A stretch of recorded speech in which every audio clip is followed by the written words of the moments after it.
Hello, ladies and gentlemen. This is Rise of the Phoenix. If things look a little bit different, it's because I started a brand new sort of throwaway style account on a new Season 1 server to make this video.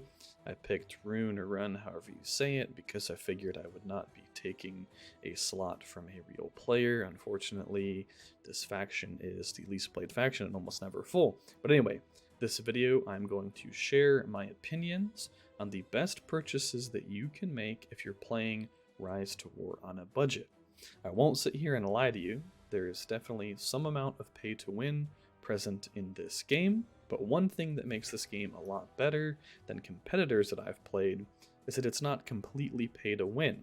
And even if you don't invest much, or even if you invest nothing at all, you can still be a valuable asset to your faction in many ways, such as building roads to new locations, scouting enemy armies with tiny little armies of your own, just one command worth of troops, bouncing enemy armies during fights, doing siege damage, and fighting other players who have spent a similar amount of money as you, even if that amount is zero, because that way the people in your faction that have invested money have more stamina and more troops to fight the people in enemy factions that have invested money, because you're the one that's going to be taking down the other players that have invested a similar amount as you. But before we get started, if you enjoy my content, please consider liking this video and subscribing to my channel.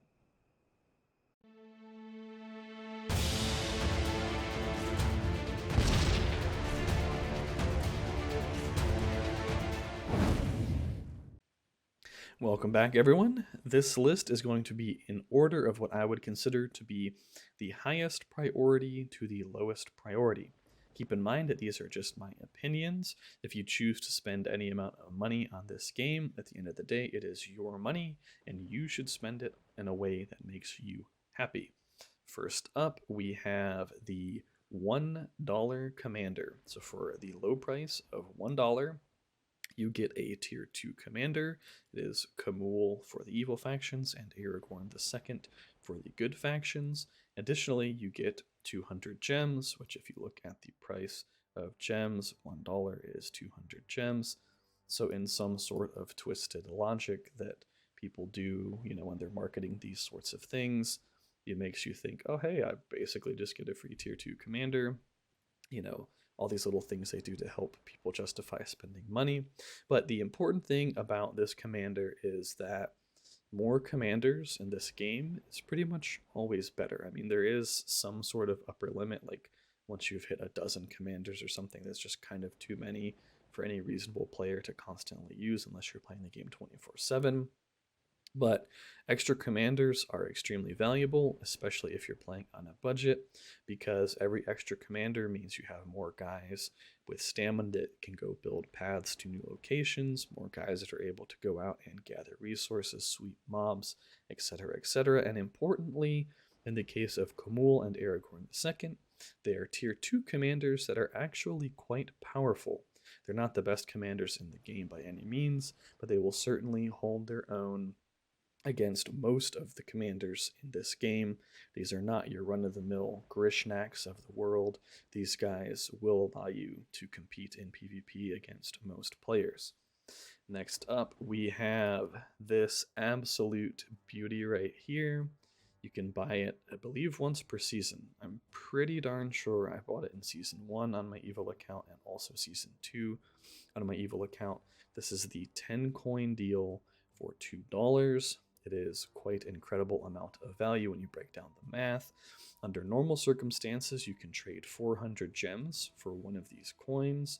If we go back down here, besides the first time purchase bonus, we'll ignore that for a minute.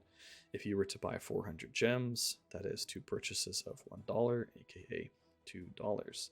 This guy right here is $2 for 10 times as many coins. These coins are going to be incredibly valuable for you, especially if you're on a budget, because they allow you to get access to equipment for your commanders, respect items to recruit additional commanders, and they also will allow you to take advantage of the special Matham chests that can help you get specific commanders if you want a particular commander. For example, in Season 1, Evil Side can get alerts for 50 chests, good side can get Gandalf for 50 chests, and then there are other similar chests to that, although all of them in my experience after those initial special ones have been 100 chest openings to guarantee a commander rather than the 50. Next up, we have the Season Pass. Season Pass is the most value for your money, in my opinion. The only reason it's third on my list is because it does come with the price tag of $15, whereas the other two items that we were talking about were $1 and $2 respectively. But the Season Pass gives you so many extra goodies that I didn't even want to add them all up. If we take a look here, we can just scroll over. If you don't have the Season Pass, you will get all of the top stuff over time. If you do get the Season Pass, you additionally get all the bottom stuff. So in a way, you can consider the $15 investment really getting you everything down here that's on the bottom, which you'll notice is lots and lots of gems and lots of coins. It has something like 65 levels. I won't scroll through them all because I don't want to take all of that time, but it is quite a lot of stuff. You will also immediately gain 10 levels. So you have these levels here. Every level you unlock different things. You'll immediately jump to level 10, or if you're like at level 7 and then you buy it, you go up to 17. It's just a quick and easy plus 10. And it also unlocks extra weekly challenges down here that will help you go through the Season Pass levels more quickly to get all of those goodies more quickly. And of course, you know, they're going to dangle a nice shiny gold item in front of you that you can get once you hit level 25. Hitting level 25 on the Season Pass, if you play frequently at all, is very, very easy to do. If you buy the Season Pass, you will definitely get level 25 and pick up one of these for yourself. So this has got to be the most value for your money. It's just like I was saying, with the other ones, they were so super cheap, whereas this one is actually somewhat of a monetary investment. And keep in mind, I did want to point this out, is that this Reckoning here is, you have to buy the Season Pass to get it. It's locked away behind the Season Pass because, of course, they want you to buy it, right? Alrighty, now we will move on to the Construction Queue, plus 1,000 gems for $5. Of course, you know, these little marketing tricks that they do. We can pay $5 for this guy. If we go and look at the cost of 1,000 gems, would you look at that?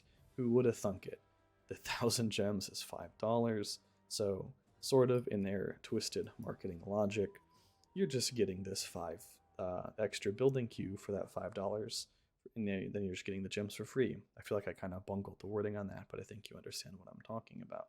So it's a relatively cheap purchase at $5. You know, everybody has their own budget, so that's fine. I'm not trying to say like these things are cheap, you have to buy them. If you can't afford it, you can't afford it. That's cool, man. Don't worry about it. But the valuable thing in this is that normally you can only build 2 buildings. This guy lets you build 3 buildings for 30 days, which allows you to upgrade all of your buildings faster. That means you're going to get to those higher tier, more powerful troops faster, which makes your army stronger faster, which you can take higher powered tiles faster and get more experience faster. You see where I'm going with this. So having that ability to be building 3 buildings instead of 2 is a massive increase. And one additional thing that I will point out with the construction queue, which is also going to apply to the periodic benefits down here, this will be the last thing we talk about in this video, is so this applies for 30 days, this guy applies for 7 days, and this guy over here gives you coins once per day for 30 days. All of these will actually carry over with you into the next season. So like, let's say there's 10 days left in season 1. If you go ahead and pick them up, the remaining time will carry over with you into season 2. If you only have a few days left in season 1, I would wait and buy the construction queue at the beginning of season 2. These other guys, it doesn't really matter because you can just save these between seasons anyway. So we have digging for treasure. Over the course of 7 days, you're going to get 1,800 gems for $2, which is actually a much better deal than 400 gems for $2. The thing is, you have to wait those 7 days in order to use all of those gems or use them as you get them. Conveniently, you're allowed to buy an extra Matham chest each day for 200 gems, so if you just kind of keep re-upping this guy, you're paying $2 a week and you get to open an extra chest every single day. And the craftsman's contract gives you 30 coins for $10, and you get 2,300 gems on top of that. And what do you know? Round 3, here we go. Guess what the price of 2,300 gems is? It's $10, because of course it is. They want you to think that you're just getting this other stuff for free because marketing, we want to make money. But it's all good, right? I mean, it is a pretty good value when you do the math. The coins alone, if you were to buy them once per day, for the $2 coin, you can get once per day. Or if you were to kind of convert that to gems, in the sense of 400 gems is one coin, well, that means one coin is $2, two of these guys. That means in essence, these 30 coins are sort of, in a twisted marketing sense, worth $60. Of course, they're not actually worth $60 because they're coins in a game, but you get where I'm going with that. So this guy is also extremely valuable, giving you plenty of extra coins to open chests, get reputation items, get gear, recruit more commanders, etc., etc. All right, that's it for this video. I hope you learned something useful. Let me know what your opinions are on the best deals that Rise to War has to offer. There are a lot more deals that actually unlock up in this gift packs section. I just haven't gone through and unlocked them because this is a throwaway account and I didn't really want to go and spend a whole ton of money on it, if I'm being honest. But yeah, let me know what other gift packs you guys think are worth purchasing so that other players can get the most value for the amount of money that they're spending. I'll see you in the next one. Rise of the Phoenix, over and out.